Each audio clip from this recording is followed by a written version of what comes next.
Alright, hi everyone. Welcome to the 9th edition of the Vidhi Book Adda, and this is the second physical book adda we are having. I'm Richa Bansal, I head communications here, and today we are talking to Neelanjan Sircar, a senior fellow at the Centre for Policy Research, on his book which he edited called Colossus, The Anatomy of Delhi. And Neelanjan is a data expert, he works in political economy, and he holds a PhD from Columbia. And to give you a two-line introduction to this book, you know, from the time that Mirza Ghalib wrote his love letter to Delhi when it was a city of 150,000, essentially old Delhi, to now where the metropolitan region, you know, comprises 30 million people as per the 2011 census. This book, you know, dives deep into a very strong survey it has conducted to understand this evolution, but more importantly, what is contemporary Delhi? What is our understanding of Delhi? How modern is it? How traditional is it? I mean, I certainly was surprised by some of the findings. So, you know, before we dive deeper into the findings and especially the chapters that you have written, Neelan, why don't you begin by actually explaining this whole metropolitan region concept, why Delhi, and a little bit about the survey, which is the backbone of this entire book, because you know, the findings are dependent on that. So you know, work on this project started back in 2013 actually, and the book just came out last year. So it was a very long process, and the reason why it was a long process, so it started as I was a postdoc. It's a project that I started as a postdoc in the US, the University of Pennsylvania, the Center for Advanced Study of India, which is very strongly behind putting together the research team for this book. Obviously, it was many, many years until the book was completed, and the reason was that we knew that we wanted to do a study of the metropolitan region, but nobody knew what the metropolitan region was. It existed in certain administrative files. There were certain districts that were notified to be in the national capital region, but as far as we could tell, there was no actual study of the national capital region, even at the administrative level. So it took us about a year to construct, just spatially, what the national capital region looked like as of 2013, right? So as of when we started the project. To give some sense, the districts that were notified, you know, Richa mentioned, according to the 2011 census, the districts would comprise a population of 50 million. The urban population would be 30 million. It is a space that is growing at about 10% to 20% per decade. So it's growing very, very quickly as well. It is one of the largest metropolitan regions in the world. It covers 4 state/union territories: Delhi, Rajasthan, Haryana, Uttar Pradesh. It is a beast, right? My one-liner about what this region is that given how rapidly it's expanding, somebody in Meerut is now a national capital region, somebody in Panipat now is, somebody in Muzaffarnagar is. You may not have been born in the national capital region, but today you are a part of it. So it's not necessarily that you come to the national capital region, sometimes the national capital region comes to you, right? And that's what's happened in a very real sense. Now I think part of the challenge then of the book was to capture this aspect of what is happening with metropolitan space. It is very, very dynamic. And so when we set about thinking about what this project was, and then I'll get to the survey in a second, we understood that we had to study the region at metropolitan scale, right? Which is to say that there are a lot of wonderful studies, in fact studies that we cite and inform a lot of what we do. Véronique Dupont is a sort of a leader in the study of sort of settlements in Delhi, and we of course have used a lot of her work here. But those were sort of inklings as to the complexity and the diversity of the space.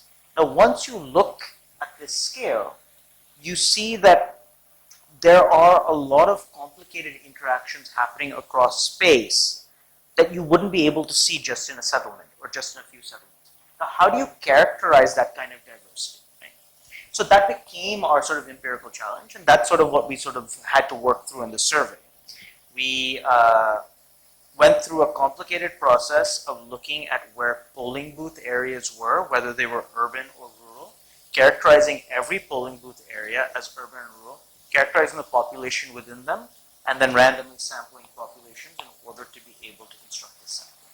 The survey, of course, looks at structural factors, just sort of, what does space look like? That's a major part of this book, but also social factors. Who's marrying whom, who's eating with whom, commensality, who's interacting with whom, what does commerce look like, what does your daily routine look like? A lot of that is sort of covered in these sort of social surveys.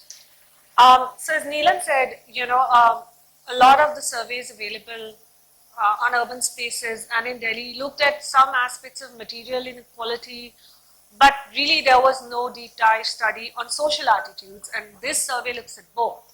So the findings are very interesting, and we will first talk about the spatial inequality, because he's done deep work on it, and in his chapter, given that, as I understood, people won't declare their wealth in any survey, he's developed something called an asset index, which I'd like you to explain briefly.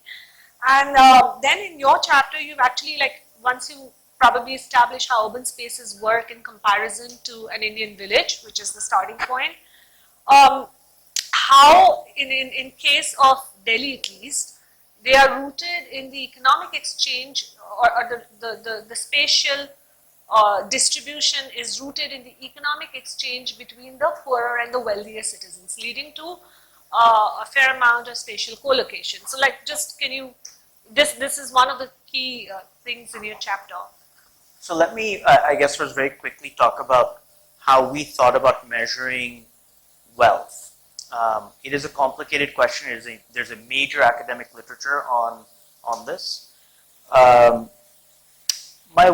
Because I work a lot in this space also as somebody working with governments and so on and so forth, my small piece of advice is that consumption surveys and income surveys, because of their history in India, have taken on a larger than life sort of character in terms of planning. Just think about this from the standpoint of somebody in India who is lower middle class or below. A very high percentage of transactions perhaps are legally dubious, could be in the black market sector. What incentive does that person have to tell you their income or what they're consuming, right? So, when I first started doing surveys, I remember this. This is a population I knew very well. I went and started doing random surveys, and I said, look, I know I'm working in a place that's not doing very well, but this survey shows me that 80% of the people are illiterate. This can't be happening. And I went back, I said, what's going on? They said, oh, well, we thought that there might be a benefit involved, so everyone just said we're not educated. We've not gone to school. Right? How do you independently verify that? How do you independently verify how much rice somebody bought in the last 30 days? Right? These are the kinds of questions that we're trying to base our economic policy on.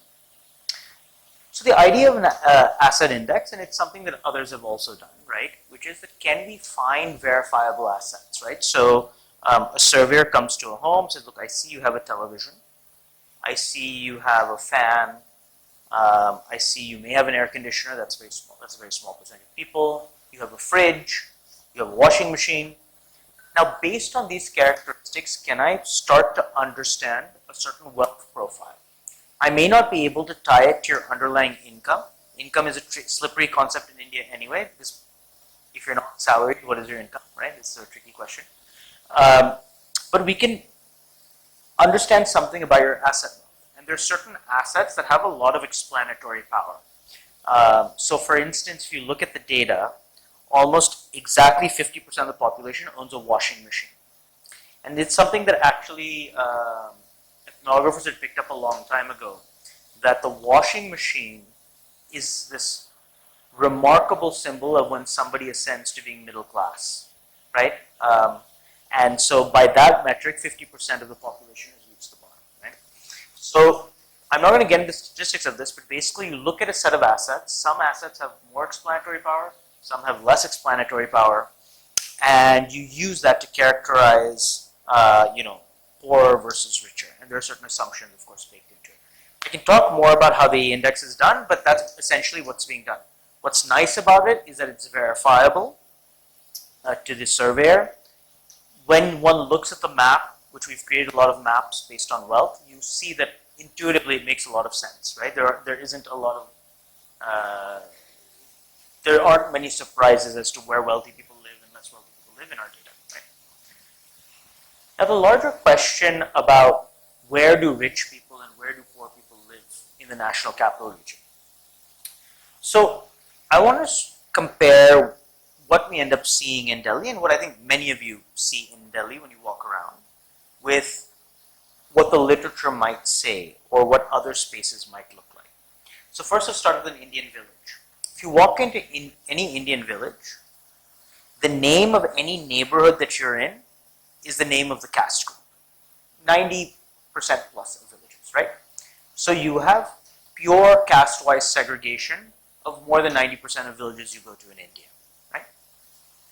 You can also look at Western cities, which typically look like concentric circles. The center of the city can be very poor or very rich, right? So historically in industrial towns, you would have had industrial core, then you would have had workers, then you would have had wealthier people, and so on and so forth. Or it could have been flipped. So today you might see the wealthiest people in the, in Midtown Manhattan or in the city of London, and then poor people as you go up. In Delhi, you can go to the richest areas. Many of the areas that we're in defense colony right now. You'll see a slum right next to you, right? You will see very wealthy next to very poor. And this is a phenomenon that I explore quite a bit in the chapter that I write, which I call economic co-location. That in principle, what many other social theorists have said is that when rich people live in a place like defense colony and see a slum or an informal settlement next to them, they're going to get the politicians to get rid of that slum, right? That basically property values are going to take over and clean out a space. It's not a phenomenon you see in India, and certainly not in Delhi.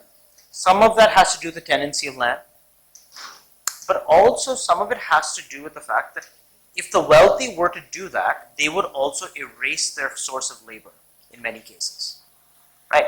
So economic co-location, domestic labor coming into the home, somebody who's coming to fix some things in the home, that's often somebody coming from a poor neighborhood that lives next to you.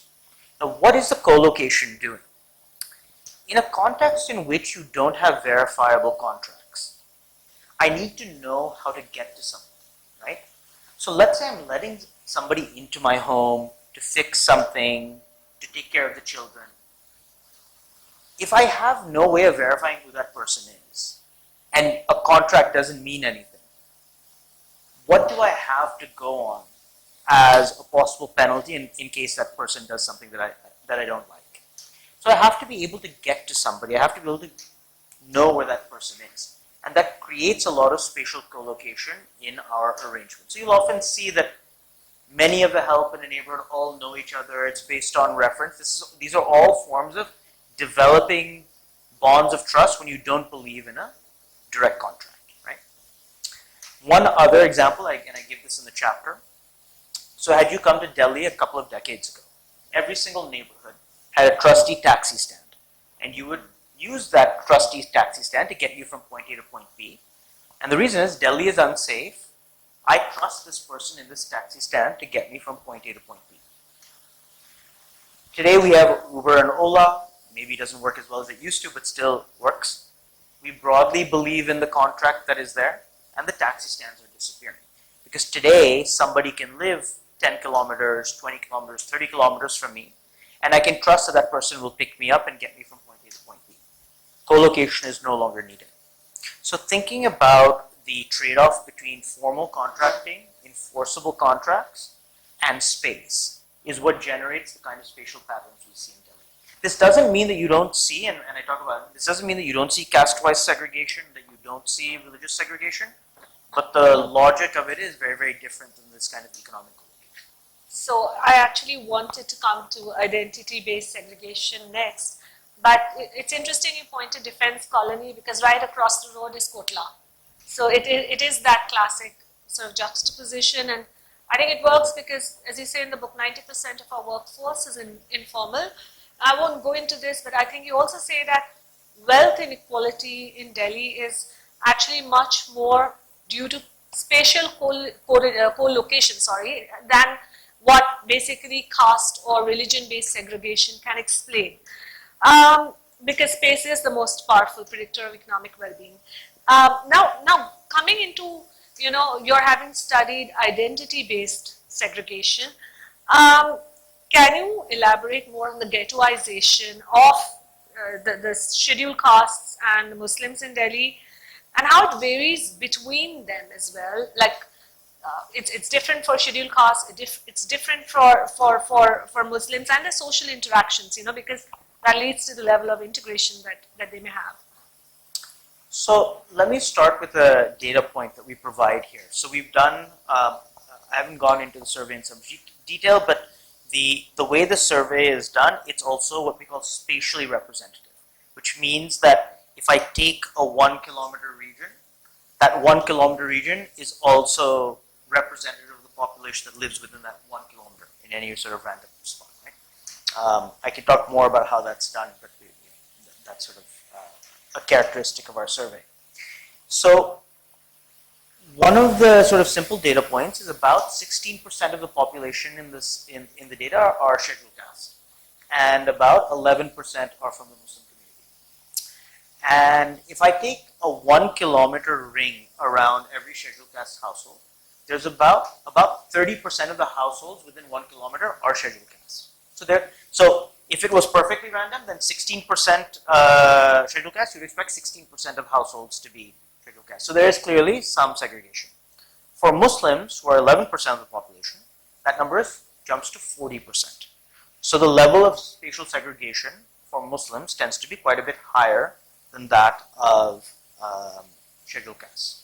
Now, when we look at personal interactions, if I ask, do you interact with your neighbor?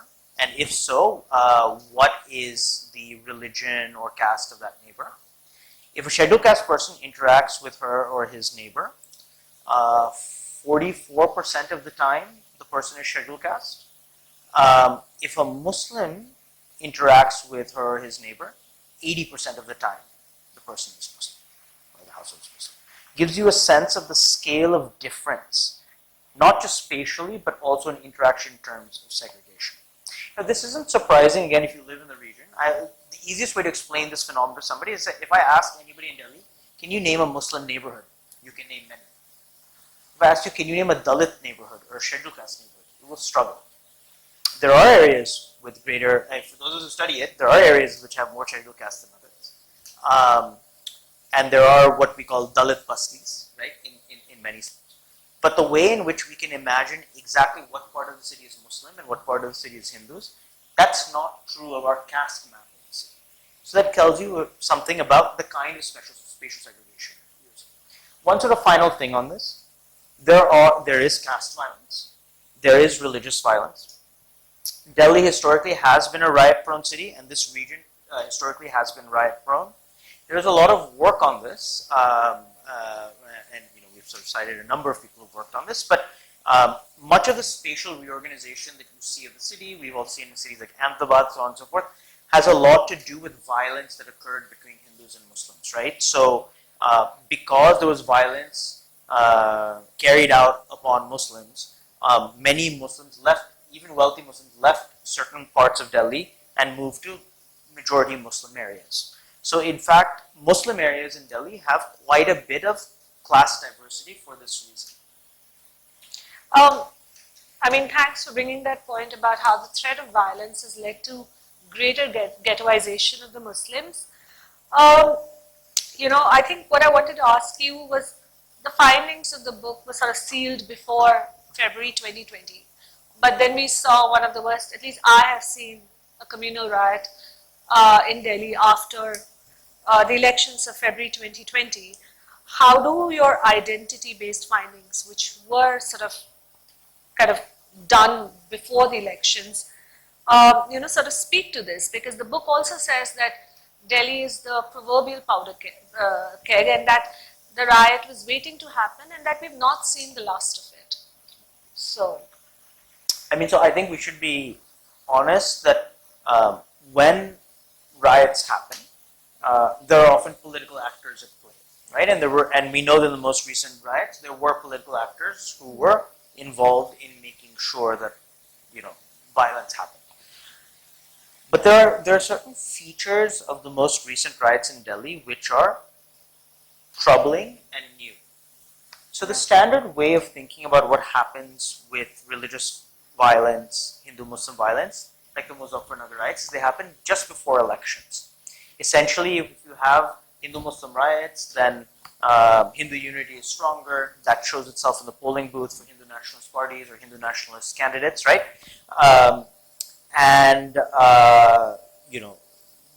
It's sort of being done to sort of manipulate electoral outcomes. This happened after the election, right? This happened very soon after election and when no election is in sight. So what is going on? In abstract terms, because of the world that we live in, social media, so on and so forth, any Hindu-Muslim violence today in a place like Delhi can win you political dividends in Jharkhand, right? Yeah. Or can live. So before, when we used to think of political dividends as being localized to where violence is happening, today the kind of proliferation of violence and the inability to pin down when it's going to happen is happening because today also the ability to benefit politically from that violence has also spread geographically. Now, when we think about the findings of this book, we of course didn't know that the riot would happen, but the reason why we call it a proverbial powder keg is that if you have populations that are spatially segregated, that's one problem. But even when they live side by side, they don't interact with each other. That's a huge problem, right? Because this means that in a neighborhood that is mixed, like Northeast Delhi, the neighborhood that actually had riots, these are still populations that haven't built those kinds of bonds, right? If Hindus are systematically going to go to Hindu shopkeepers and Muslims are systematically going to Muslim shopkeepers, if they're not interacting with each other, if they're not able to eat with each other, right? Then the moment that there is political meddling, there is some kind of conflagration, it becomes that much easier to foment that kind of violence, right? And I think that's precisely what we saw. So I'll just go into a couple of more questions on inequality and identity or even spatial inequality before diving into the purely social change aspect, because that's quite fascinating given it busted a lot of my beliefs. You have talked about economic inequality from a spatial perspective, but also from an identity perspective. Can you tell us about the richest and poorest communities by religion, caste, because it varies between, like the Muslims and the scheduled caste, the wealth. So while there is a lot of diversity of wealth in the Muslim community here, if the median wealth level of a Muslim is very similar to that of scheduled castes in Delhi. The Sikh population, the median Sikh person is at the 80th percentile of wealth in Delhi. So the Sikh population is a lot wealthier on average. The Hindu population, general caste population is, so the upper caste population is going to be slightly above the median. The OBC population is going to be right around the median. It's such a large group, it's kind of the average. But our sort of traditionally disadvantaged groups do look lower in terms of median wealth.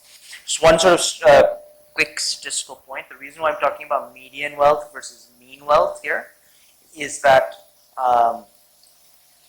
inequalities are so high, right, that once you start looking at averages, very small numbers of people are going to drastically shift your averages, right? So looking at medians are much more stable estimates of how well a population is doing.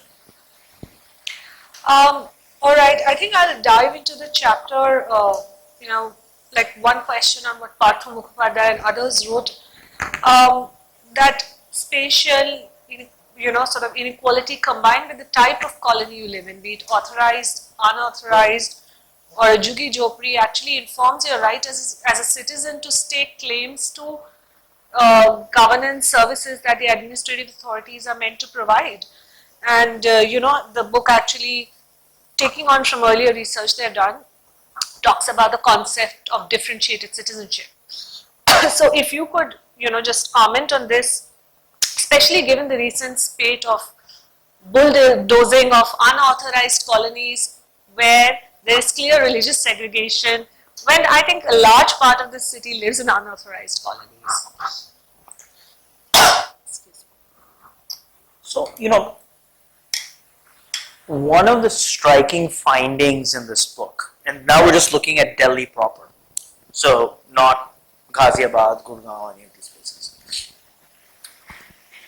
Where you live, even accounting for class, caste, in other metrics, has such a huge impact on what you have access to, right? So if you live in a planned colony, you are otherwise coming from an underserved group, you are still going to have better access to roads, piped water, so on and so forth, than somebody who may be wealthier but is living in, a slum area, unauthorized colony of various sorts. Unauthorized colonies, by the way, are a very complicated term in Delhi, unfortunately, because everything is unauthorized, right? Very well-off areas are unauthorized, very poor areas are unauthorized. But you see that the predictive power of just where you happen to live in the city, based on urban planning and urban legal norms, has a huge impact on your quality of life.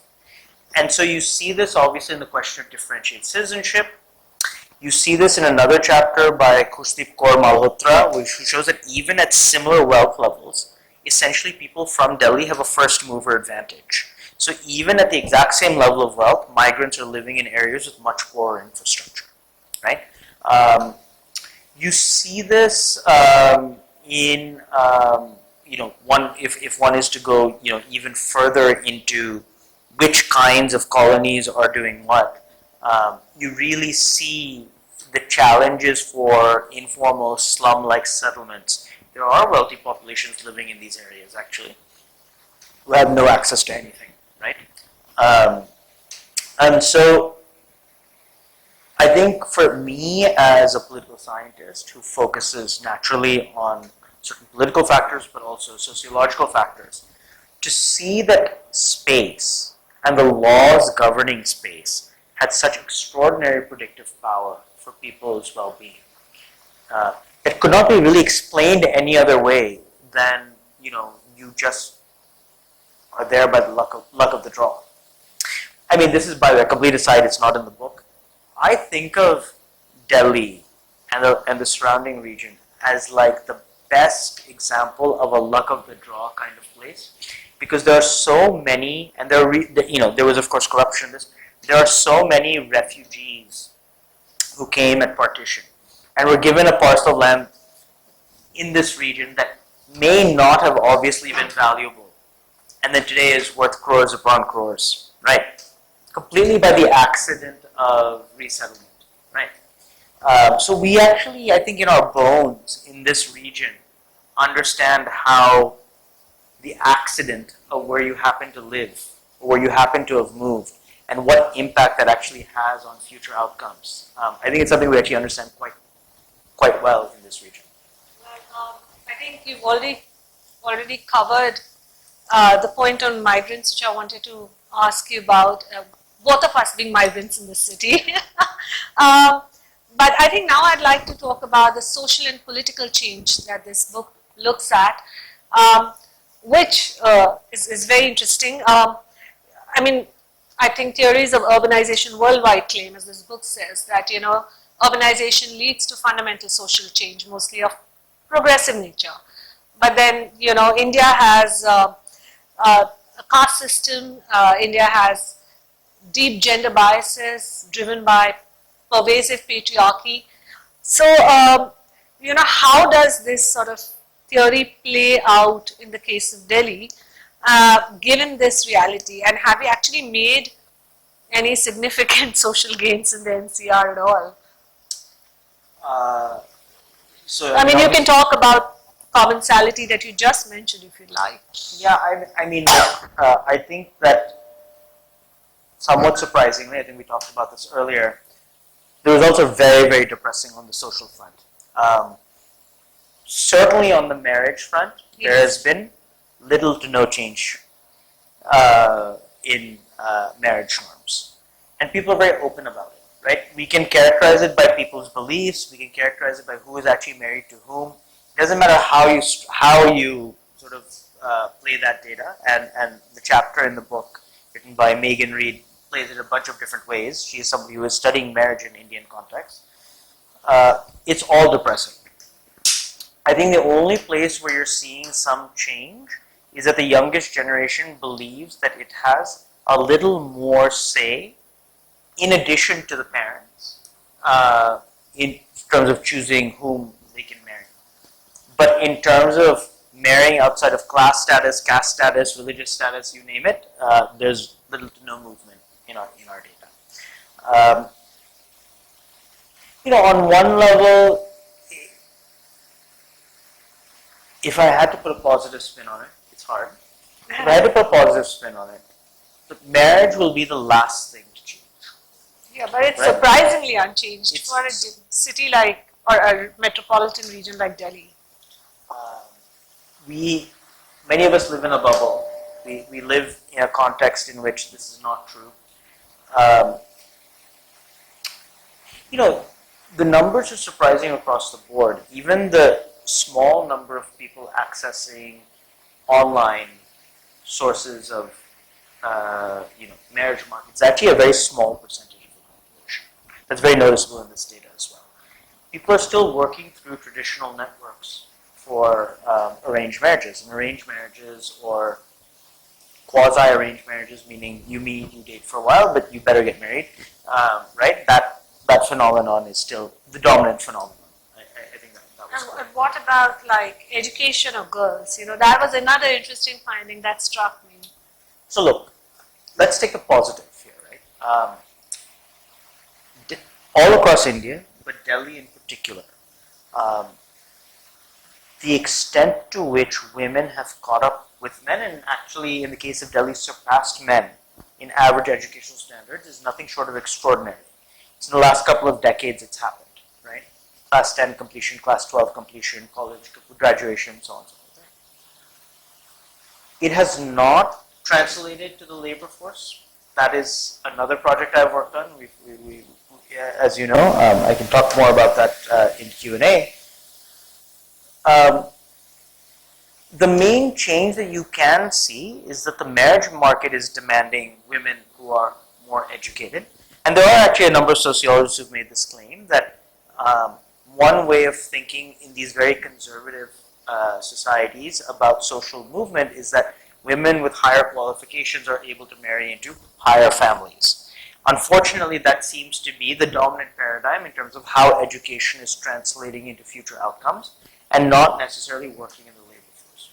What you do see, you see that at the very bottom of the economic pyramid, people who are forced into the labor force, there you will see women.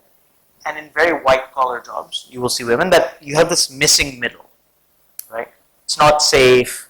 These are conservative norms. Women are not, pay is middling. Why would you go and work, right? So unless you're coming from a very progressive setting, exactly, marriage market is giving better returns. And so, I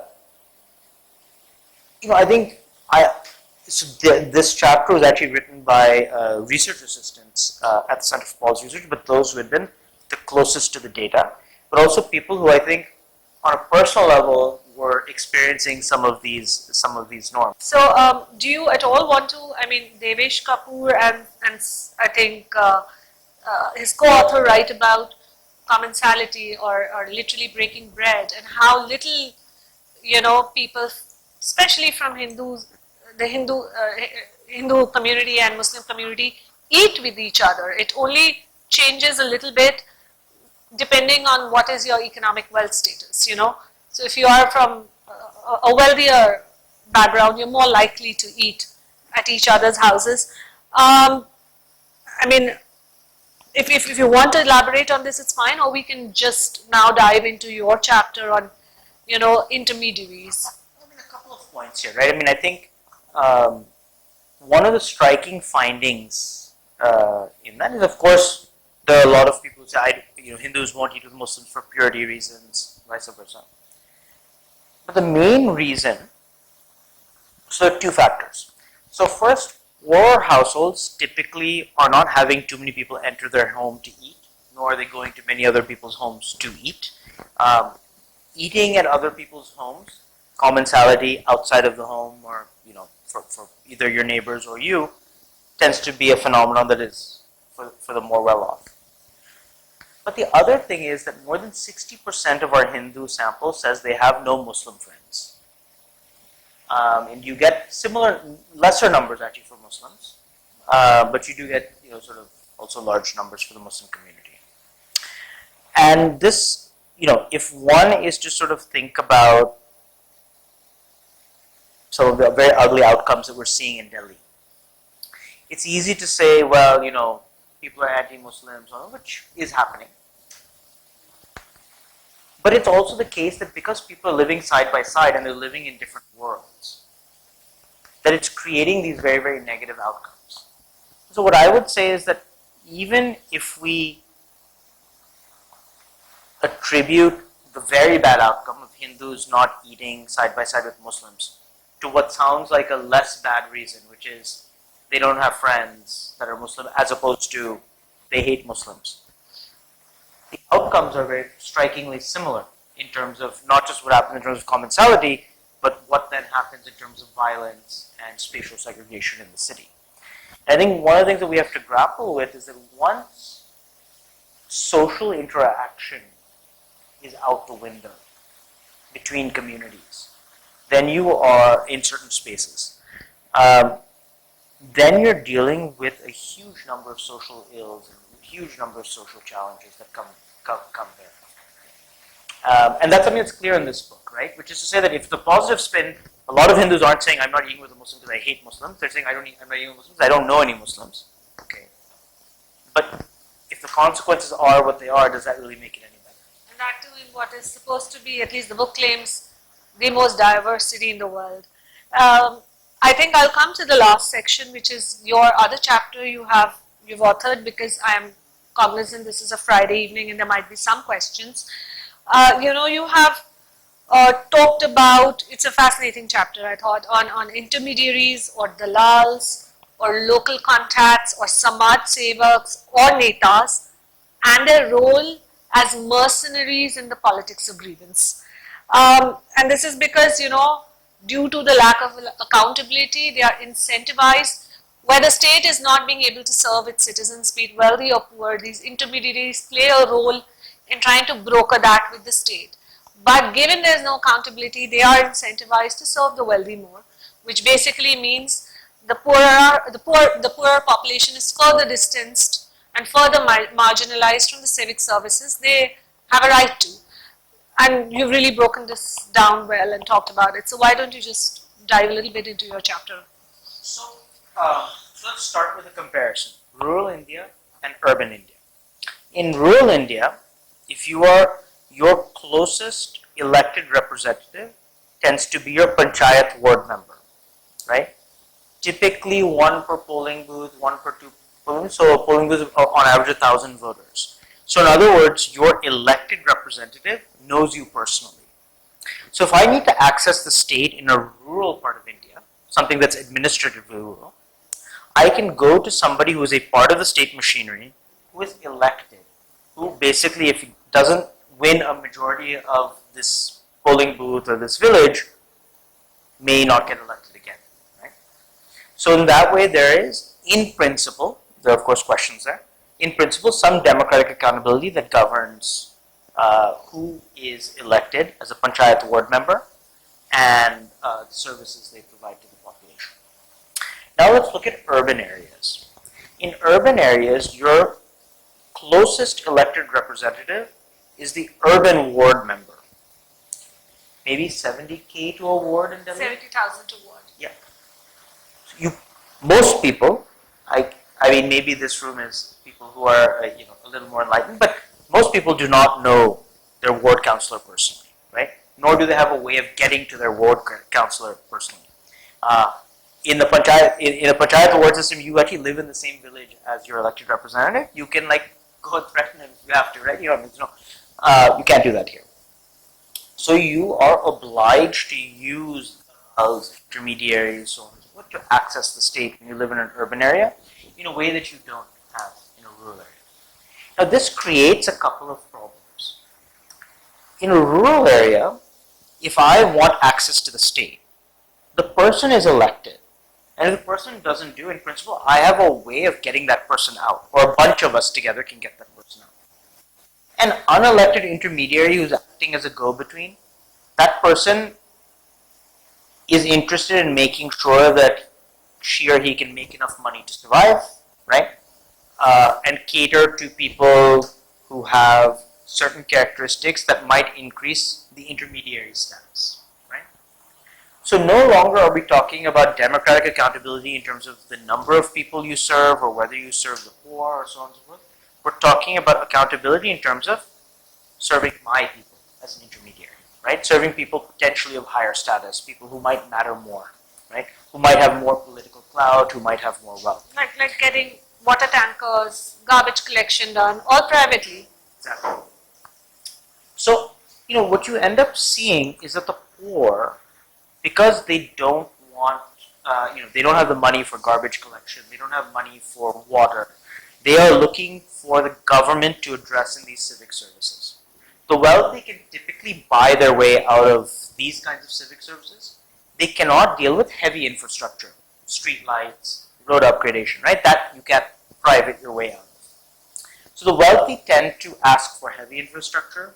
The poor tend to ask for civic services. That's clear in our data as well. And because of this status game, what you end up seeing is that these intermediaries typically respond to the concerns and resolve the concerns of the wealthy much more frequently than the poor. So about 70% of the time, wealthy people get their concerns addressed and resolved. Somewhere around 30 to 40% of the time. Almost half. Yeah, the poor do, right? And so what we sort of say is that if you take these different pieces together, the implication is something that we see at an urban level, which is the under-provision of civic services by the government and by the state, right? Because that's what the poor are demanding. The poor are less catered to, and therefore you're getting an under-provision from the state in those factors. The wealthy are more catered to, and they can buy their way out of those services. So I'll end with this and open it up for questions, if any. I mean, I think what it's made clear through every lens is Delhi is a deeply unequal society. It's just that the empirical evidence seems to either confirm what we know or, basically challenge what we thought.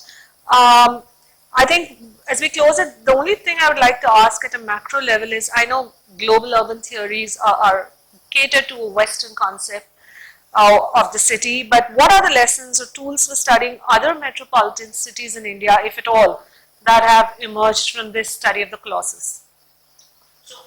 So I would say that India in and of itself has a very vibrant tradition of studying cities. So and one I think that has put up genuine intellectual and academic resistance to some of the hegemony of other models of urbanization.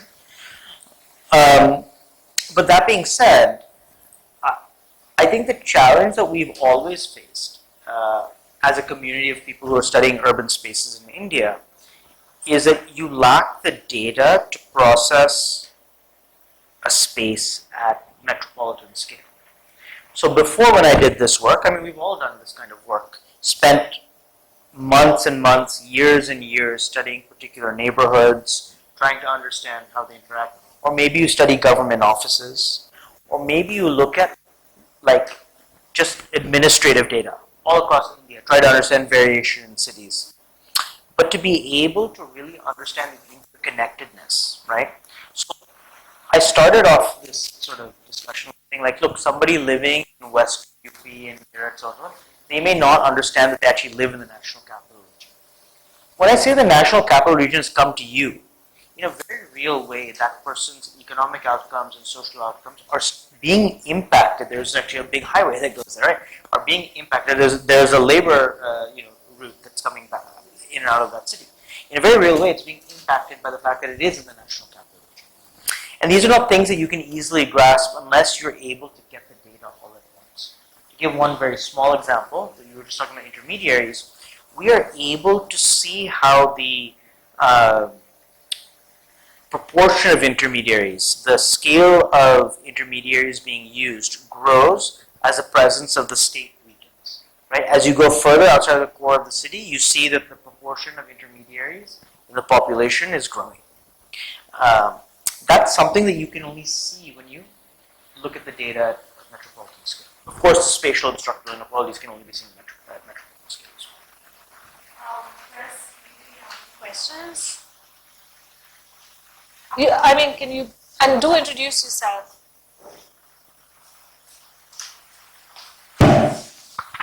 Hello, so my name is Hugo. I am a PhD student in urban geography. I'm based at CSH in Delhi. So I had two questions.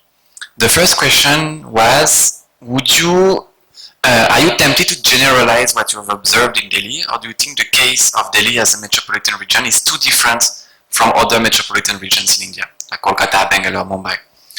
And if not, what is specific about the case of Delhi?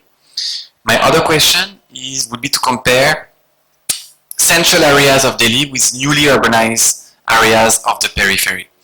Because what we observe in the periphery, visually and spatially speaking, is very different from what is in the center. So specifically in the case of social interactions, do you observe different patterns in the periphery and in the center? Both very good question, also very difficult question. So let me start with the first one, the big picture comment about to what extent can we use this study to understand other urban contexts in India and even outside of India. To what extent do these findings generalize? So the way that I think about processing any Indian city abstractly is that actually the ways in which cities are organized, especially if you're an urban geographer, you know this, the legal norms that govern cities are actually can be dramatically different in India. Yet, when you go across Indian cities, let's say Indian cities to cities in China, cities in the US, cities in where I'm picking very sort of extreme cases, cities may be more similar than they are different, right? Why might they be more similar than they are different? That has something to do with certain commonalities of social and economic interaction that occur all across India. So if I say villages are arranged caste-wise, spatially, that's something that's not only true to this region, that's true elsewhere. Marriage norms, probably true across, right? Economic co-location, definitely true across cities, right? In fact, one of the papers that we cite quite heavily in that chapter is a paper by Howard Spodek, written back in the 1960s, talking about how cities had started as caste-wise segregated and they grew to become economically segregated because of the way that economic functions work, right? That's, Ahmedabad, these are like other cities, right? So these are all phenomena I think that we know in the abstract. I think what looking at one metropolitan context allows you to do is to make it messy, to try to look at all of them at once and sometimes give you some surprising findings that we get, right? So even if I were to take each of these mechanisms in the abstract, it would be hard to know that I'm going to come up with this finding. It requires the context of taking an entire metropolitan space to kind of see that this is what you're going to get. So spatial inequality, spatial co-location probably exists in Bangalore, Calcutta, Delhi. It definitely does. It probably doesn't look exactly like it does in Delhi, right? That's where the context helps. The second question is, remind me. He's asking if social interaction is different in the core of the city as compared to the periphery. So one of the sort of interesting things, and again, so you're an urban geographer, so you would have seen this. So I've looked at a lot of this Esri data, right? And one of the more fascinating, I grew up in the US, so I know the American cities very well. one of the fascinating things when you look at American cities, not everything is an American city, thank God, is the sheer homogeneity once you move into suburban spaces, into peripheries, right? One of the things that's very interesting about what's happening in places like the National Capital Region is that you're getting the same microcosm even in the outskirts. So in other words, when we look at Gurgaon, many people that we meet in Gurgaon never have to leave Gurgaon anymore. They have the same slums, they have the same, it's as if the social microcosm is reproducing itself on the outskirts of the city. And you see that as cities are changing in diversity of wealth and economic function, Faridabad, Gurgaon, Noida, they are not actually becoming complements to the core of the city. They're sort of creating a microcosm in and of themselves. And that's something that strikes me as very different than certain kinds of suburban phenomena, right? And we can think about why that is. Is it costly to move and travel across the city? Is it that this kind of informal labor to wealth connection is so ingrained that you need that kind of co-location? I mean, there are lots of hypotheses that this brings up. But it's noticeable that that kind of spatial co-location is happening even in the peripheries. And that's not something that you would a priori think if you come from a more general framework of how spatial segregation works in cities. Any other question?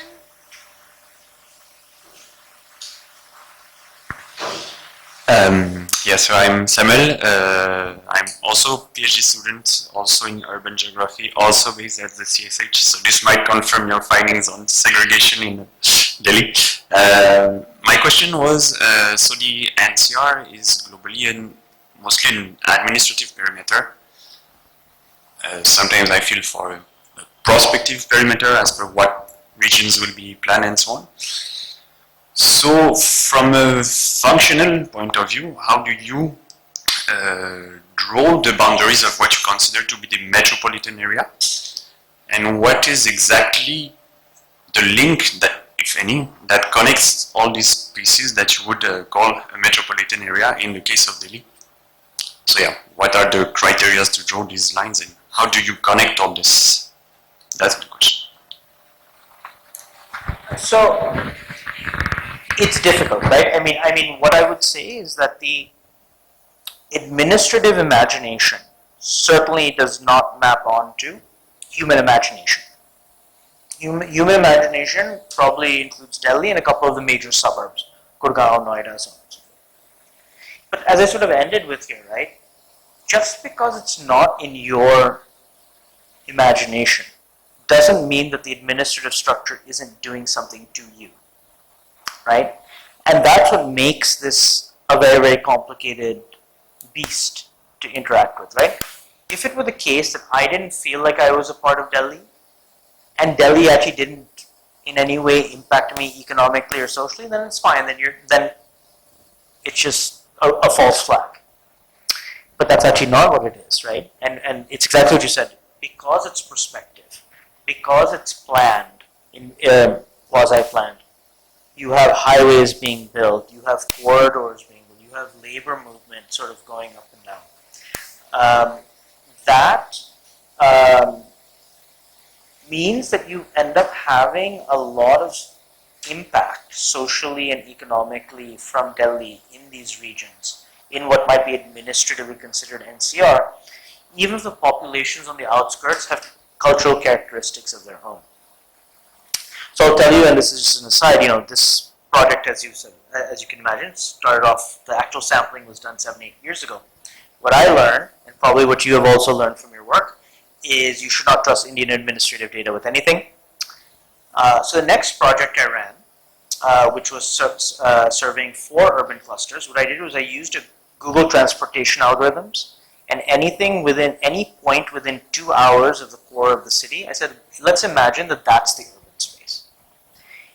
What's fascinating about that is you start getting weird shapes, because water bodies matter, mountains matter, right? Things that you might think, right? But it also changes, it does actually change the way that people, the population you're getting in terms of who's answering the question. Like there are populations that are in NCR that are probably not doing much with Delhi. There are populations outside of NCR that are probably very engaged with Delhi. And I think now I have a more intelligent way of getting at that problem than I did when we ran this project.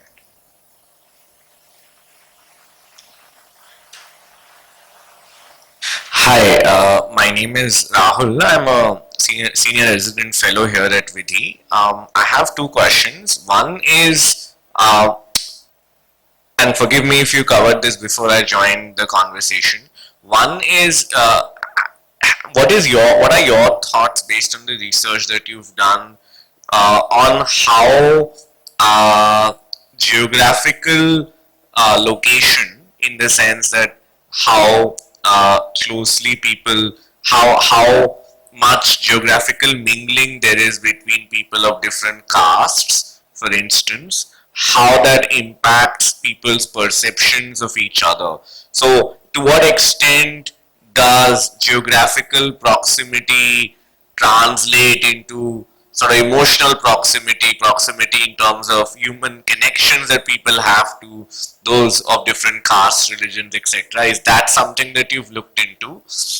And then two is the problem of segregated living is is not limited just to India. In the context of the US, for instance, I sort of recall reading about race-based segregation being a big thing even now, sort of despite the abolition of Jim Crow laws and race-based discrimination formally.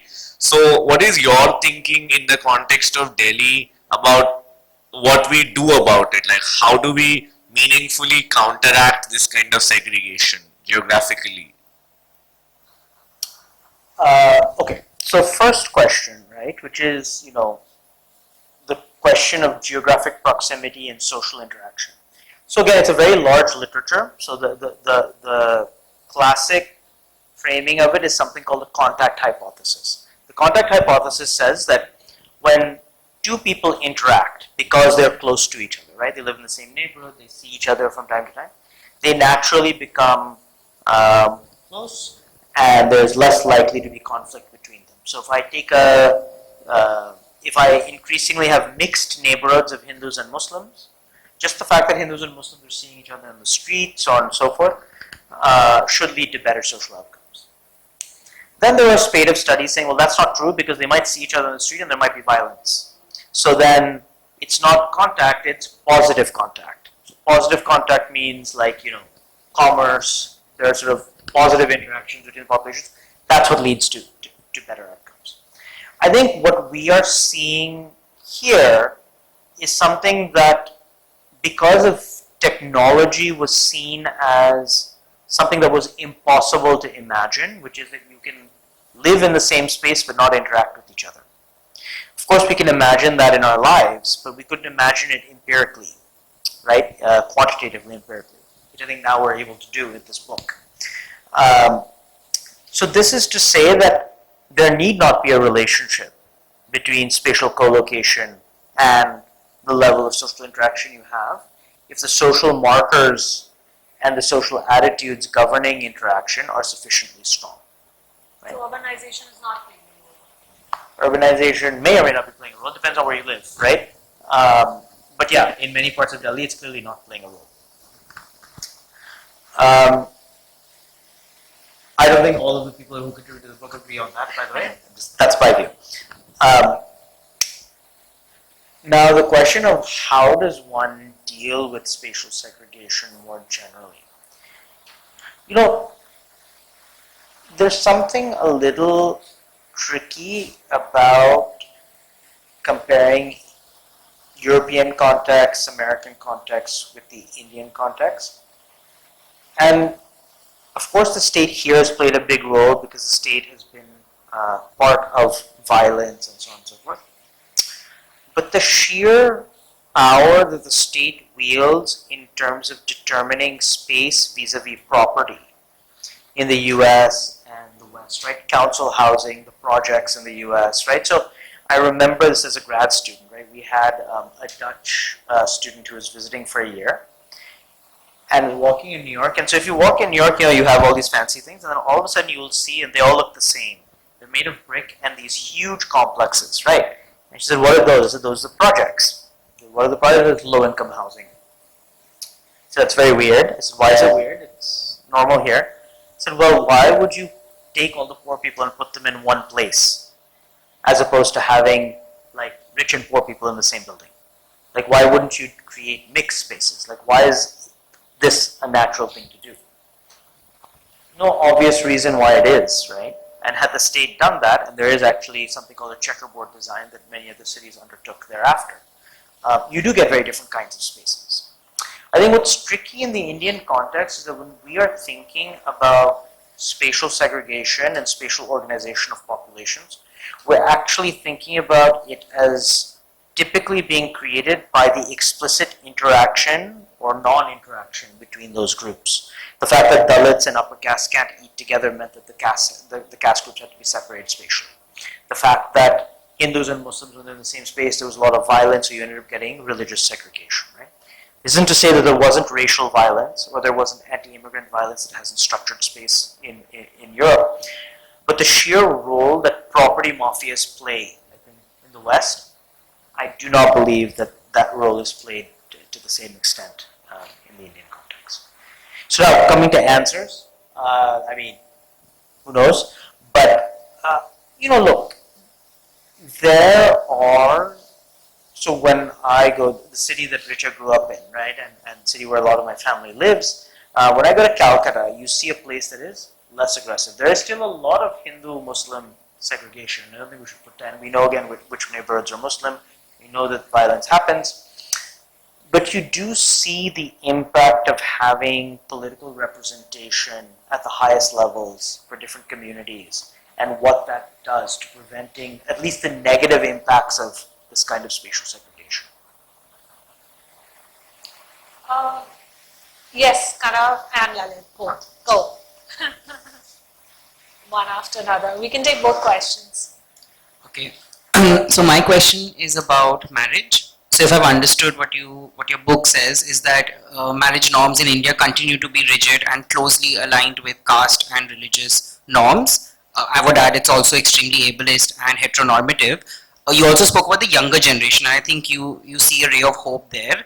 My question to you is, do you see certain communities or groups in India where there is greater possibility of change? For example, younger people who are Dalit, maybe younger people who belong to upper caste or upper classes. I just want to understand the positive aspect of marriage, because my sense is that there's a lot of negativity. Very little has changed in terms of social attitudes towards marriage, and that's basically my question to you. And we can ask Lalit to share his question as well. Yeah, I thought it's something that really struck me, having grown up in Bombay, for example, is that I had a kind of a vertical definition for what a city is.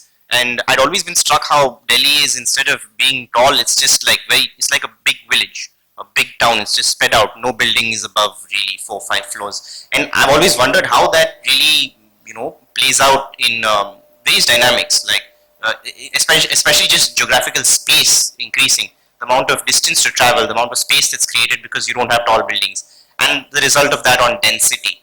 Is that something that strikes people who study cities generally? Is that something of consequence? And somewhat perhaps linked with that is the idea that we've been hearing about the region, the metropolitan region growing, reaching other areas, and I've been hearing this idea of a core of an urban core to a city. These new centers, or what I think of as new centers like Noida, Gurgaon, etc., and the social dynamics that are playing out there, would it be the case that perhaps there is an economic explanation to the emergence of these centers? Whatever social interactions you are seeing that mirror the cores in the core of Delhi is actually explained by some question of demand and supply for property of a particular value, some critical mass about what makes that property valuable, maybe some regulatory questions about that becoming a more viable place for the elite to live in. How do these things happen? This basically on a spatial level. That's very. So let me take the last question first, because I think I actually have some stuff to say about marriage and social organization more generally in India.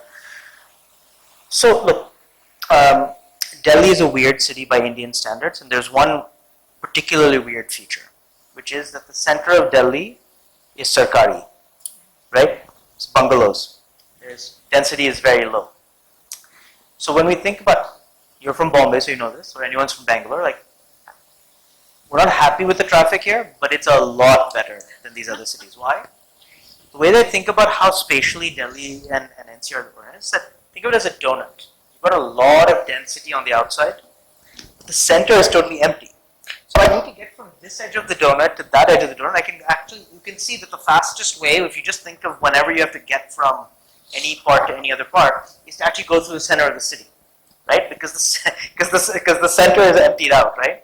And so because of this bizarre phenomenon of having all of the government buildings which cannot be sold and cannot be built up, you've created a much lower density in the center, and you've by accident actually planned the city in that.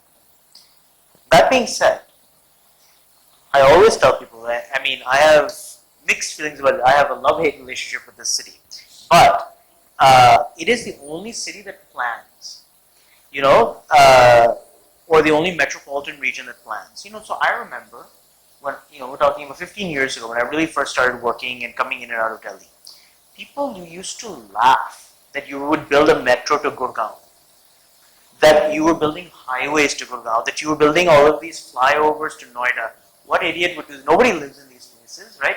Now if you go up towards Sonipat or you go up the main highway, you see the scale of development and the scale of these high rises going up. And they're saying they're going to bring the metro. Whether or not it happens is a separate question. But there's an imagination before the population spikes that it needs to grow into these zones, right? And there's been an imagination for a long time. There are failed versions of it as well, like Faridabad, right? Faridabad did not turn into Gurgaon, right? But the point is that imagination it only exists in this, and I can't understand why. Actually, administratively, it's much harder. You've got 4 states and union territories to think about rather than 1. But it's done a much better job, right?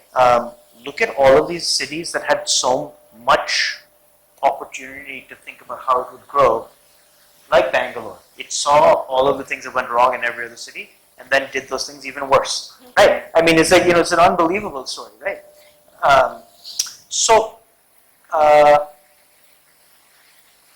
That is the saving grace of what happens in this region. A lot of people say, I don't think it's a complete story, a lot of people say it has to do with money from the center, right? The fact that you have another source of money that's able to sort of grease the wheels, maybe that's what's happening. But I also think that Delhi, more than any other city, imagines itself as a world city. There's an imagination of what this space is and what it needs to be. Which is why when there was nothing here, the first thing you did was build fancy roads, right? Which is sort of how people in Delhi think. Okay, so now I think the final question is a very tough question, right? Which is that, marriage norms are very conservative. Is there a ray of hope? So, I think what is challenging about thinking about where things go in India henceforth, and this is not just Delhi, is that we have an imagination of a new economy. We see tech startups, this stuff. It's a very, very small percentage of the population. The reality is that there's no engine for salaried jobs, factories, manufacturing. None of that really ever happened in India. And so, especially if you're in this region, right? The vast majority of people you meet are sort of petty capitalists. That's actually where all the money is, right? Who are going into family businesses, living in extended family setups. So I think part of the extraordinary conservatism that we see in this region is a function of the fact that our economy never transformed itself beyond this kind of economic interaction. Right? My imagination, and I think the imagination that you see in a lot of the literature about how things changed in the West, in the US, so on and so forth, is that some of it had to do with wars and creating like sort of staffing and labor shortages. But families nuclearized. People went into factory jobs or salaried jobs. People interacted in particular ways in cities. It's a modernization hypothesis. People unionized. You can't imagine. So none of that happens. None of that can happen. So we can be critical of what has been hypothesized about how this works in the West, but the reality is that we have never imagined that economic growth or urbanization would look like it does in India. Nobody in the history of the world imagined that you could have this scale of urbanization without any growth in industrialization, right? Without any growth, and I don't mean it just in economic terms, but what it means socially, right? So when we see this extraordinary conservatism, the pessimism comes from the fact that we're not seeing certain social and economic changes that should be coming more generally as countries modernize. Is there hope? I mean, I think there is hope in terms of what a lot of people want the economy to modernize. I mean, it isn't for lack of trying. I think that India is in deep trouble in a lot of different sectors. So simply the chaos of what is right now the Indian economy and what is coming over the next 5 to 10 years may transform itself in a more positive direction, right? But I don't see, without moving beyond, quite honestly, these prehistoric economic linkages and social linkages that characterize so much of business in this region, I don't see how everything else can change. And so that's what change has to come. All right. Thank you so much for doing this. Thank you everyone who's come out on a Friday evening. We've gone 15 minutes over an hour, so we did well. And hope to see you at the next Vidhi Book Adda as well. Thank you, everybody. Thank you.